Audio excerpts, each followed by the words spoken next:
सब ठीक चल रहा था। 178 के टारगेट को चेस करते हुए गुजरात टाइटंस को रिद्धिमान साहा और शुभमन गिल ने शानदार शुरुआत दिलाई। दोनों ने मिलकर 12 ओवर में ही 106 रन बना दिए थे। 8 ओवर में 70 के आसपास बनाना टी20 क्रिकेट में आम माना जाता है। ध्यान रखिए, हम ऐसी टीम की बात कर रहे हैं जिसने अब तक अपने 10 में से 8 मुकाबले जीते हैं।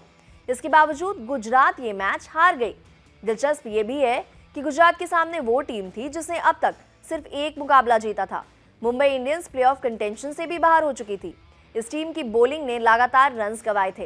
राजस्थान रॉयल्स, पंजाब किंग्स और लखनऊ सुपर जायंट्स ने लगभग 200 रन बनाए हैं। जसप्रीत बुमराह को एक साथी की कमी इस सीजन खली थी, लेकिन गुजरात के खिलाफ एमआई की ये सारी समस्याएं दरवाजे से बाहर जाती नजर आई।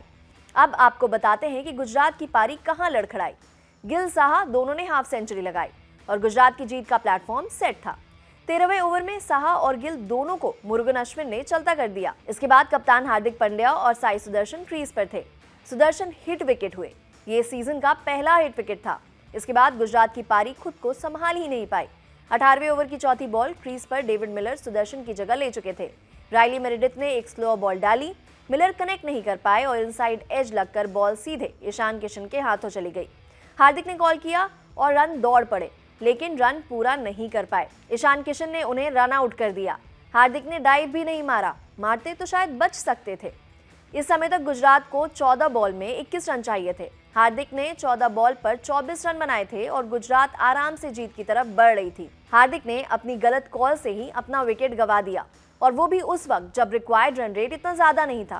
खैर, गुजरात के पास डेविड मिलर स्ट्राइक पर थे, राहुल तेवतिया आने वाले थे और राशिद खान भी बाकी थे। ट्विटर पर एक यूजर ने इस पर दिलचस्प टिप्पणी भी की।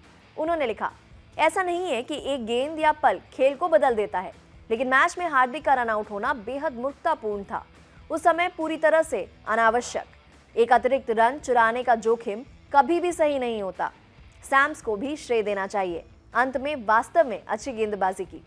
इसके बाद बल्लेबाजी करने आए तेवतिया और राशिद ने अब तक गुजरात को 5 मैच जिताए हैं। फैंस के पास चिंता की कोई वजह ही नहीं थी। राहुल आए, लेकिन यहां से मुंबई के बॉलर्स ने अच्छी बॉलिंग की। आखिरी ओवर में 9 रन की जरूरत थी। इसके बाद फिर वही गलती देखने को मिली। डैनियल सैम्स की तीसरी बॉल स्लोअर थी। 110.3 किलोमीटर पर आवर से डाली गई इस बॉल पर तेवतिया ने बैट भांजा, पर एक बार फिर कनेक्ट नहीं हुआ। ऑल ओवर अगेन वही देखने को मिला जो हार्दिक के साथ हुआ था। तेवतिया ने मिड विकेट की तरफ शॉट खेला, 2 रन के लिए कॉल किया। तिलक वर्मा का थ्रो बहुत अच्छा नहीं था, लेकिन ईशान ने एक बार फिर विकेट के पीछे कमाल किया। किशन ने स्टंप के ठीक सामने थ्रो कलेक्ट किया और विकेट्स बिखेर के रख दिए। एक बार फिर तेवतिया की तरफ से डाइव देखने को नहीं मिला। थर्ड अंपायर ने उन्हें भी आउट करार दिया। हार्दिक और तेवतिया इस तरह से आउट नहीं होते तो मैच का रुख कुछ और ही हो सकता था। दोनों प्लेयर्स को अपने गलत कॉल के बाद डाइव लगाना चाहिए था और अपना विकेट बचाने की कोशिश तो करनी चाहिए थी। हार्दिक और तेवतिया की गलती से मुंबई को मिले इन 2 विकेट से मैच बदल दिया। मिलर और राशिद को आखिरी 3 बॉल पर 7 रन बनाने थे, लेकिन सैम्स ने सिर्फ 2 ही रन खर्चे और मुंबई ने गुजरात को 5 रन से हरा दिया।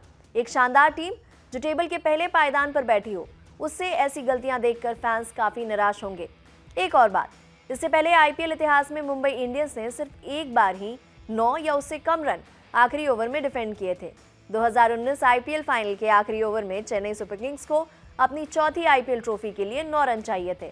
तब लसित मलिंगा ने सिर्फ 6 रन देकर मुंबई को वो ट्रॉफी दिलाई थी। सैम्स की बॉलिंग से मुंबई को कोई ट्रॉफी तो नहीं मिलेगी, लेकिन ये मुंबई को बाकी टीम्स की पार्टी खराब करने का मोटिवेशन जरूर देगी। इस मैच में जीत के बाद मुंबई का अगला मुकाबला कोलकाता नाइट राइडर्स से 9 मई को होना है। ये खबर आपके लिए लिखी है पुनीत ने। ऐसे ही खेल से जुड़ी खबरों के लिए देखते रहिए लल्लन टॉप स्पॉट्स।